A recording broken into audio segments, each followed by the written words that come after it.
little dark. Hi, this is Chip Zdarsky, and you're watching Comic Book University. Hey guys, Professor Bill, Comic Book University, and Peter Parker, The Spectacular Spider-Man, issue number 5. Now, I'm actually re-recording this. I did the review before, but I'm actually going to add to the review a little bit because I found out some information by actually going to a meet and greet with Chip Zdarsky, the author of this book, the writer.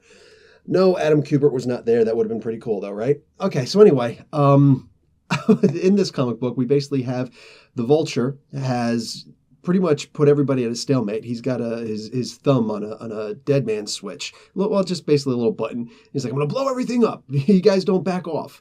Ain't nobody having that. Ain't nobody having that. So he gets thwarted-ish by Teresa Parker, is her last name really, Parker. And he goes flying off with the Mason. His big thing is to bring the Mason back to the Tinkerer because, you know, it's his brother, and he's like, I will punish you for helping these heroes. And it's actually interesting because they're pointing out, including the Mason, saying, you know, like, dude, my brother has really gone over the top right now. He's not just supplying the villains with tech. He's actually getting involved in this himself. So the Vulture is flying up, and Teresa gets a hold with a web shooter that she sees flying off. She grabs it, she snatches hold of him, and they're flying off. And he realizes, you know, Vulture, like everything that you need to know about aerodynamics, weight, drag, everything, he knows. So he's like, I don't think you're quite this heavy, Mason. So what's going on? He looks behind him. So he is able to very easily get rid of her. And it's a shame that she doesn't have her wings because, well, I know that she wouldn't have stood a chance against the Vulture, and at least she shouldn't have stood a chance against the Vulture. Probably one of the greatest flyers besides the Falcon would be the Vulture. I mean, well, actually, I should probably throw an Angel also, right? I mean, like, that's kind of natural. He'd probably be the hands-down best, but you put all these things together, and he's better than anybody there flying. So eventually, Spider-Man is able to overcome all the obstacles that he's dealing with.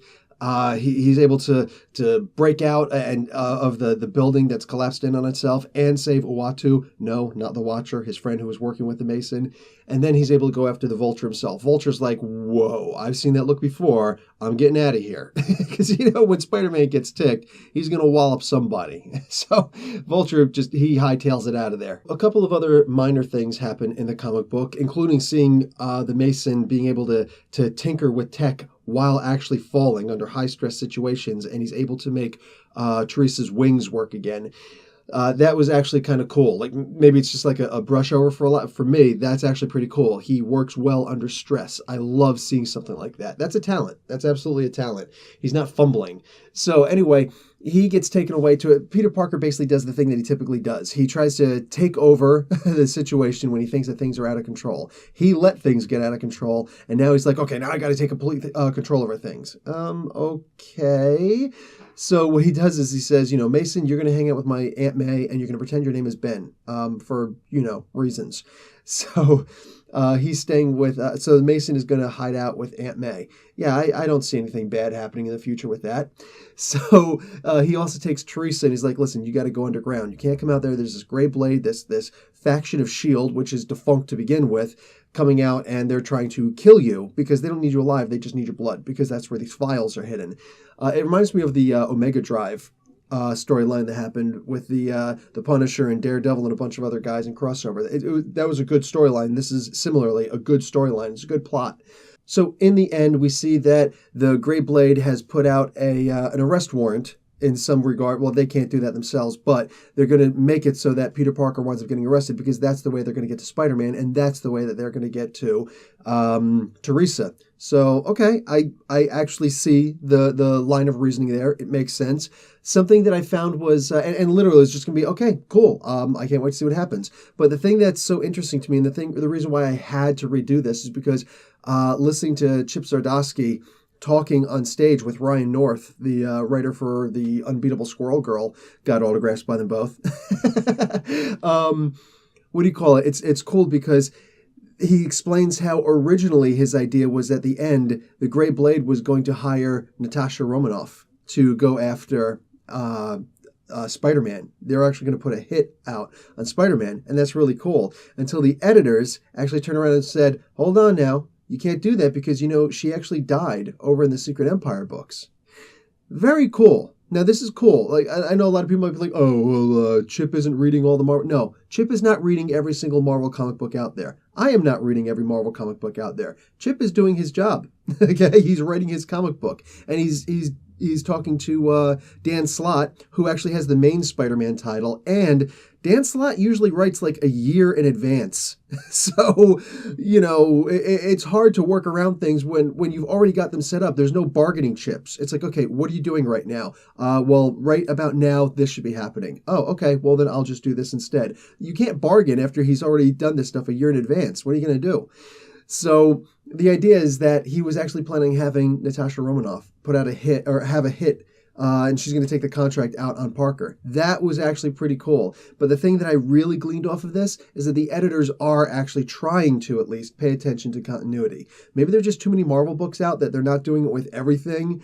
But for the most part, it's good to see that editors are still, well, for the most part, editing. It's not just, checking your spelling and your grammar. It's actually making sure things are in continuity. So I'm really genuinely happy to hear that. And he gave several other examples of that, not just on stage, but personally when we were talking. He gave a few examples of that, and it was great.